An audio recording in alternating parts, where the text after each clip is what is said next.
राज्यसभेत आज नवनिर्वाचित सदस्यांचा शपथविधी सोहळा पार पडला। महाराष्ट्रातले भाजपा नेते विनोद तावडे, भाजपाचे राष्ट्रीय अध्यक्ष नितीन नवीन यांच्यासह 11 जणांनी आज शपथ घेतली।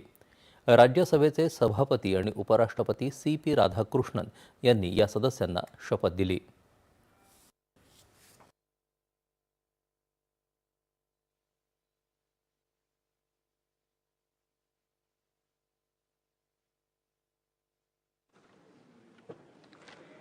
महाराष्ट्र श्री विनोद श्रीधर तावडे।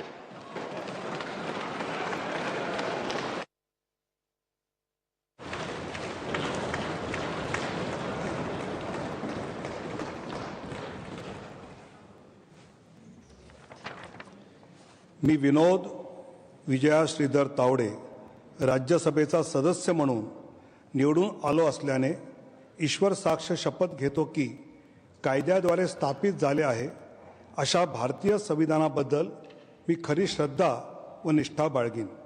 भारताची सार्वभौमता व एकात्मता उन्नत राखीन आणि आता जे कर्तव्य मी हाती घेणार आहे ते निष्ठापूर्वक पार पाडेन।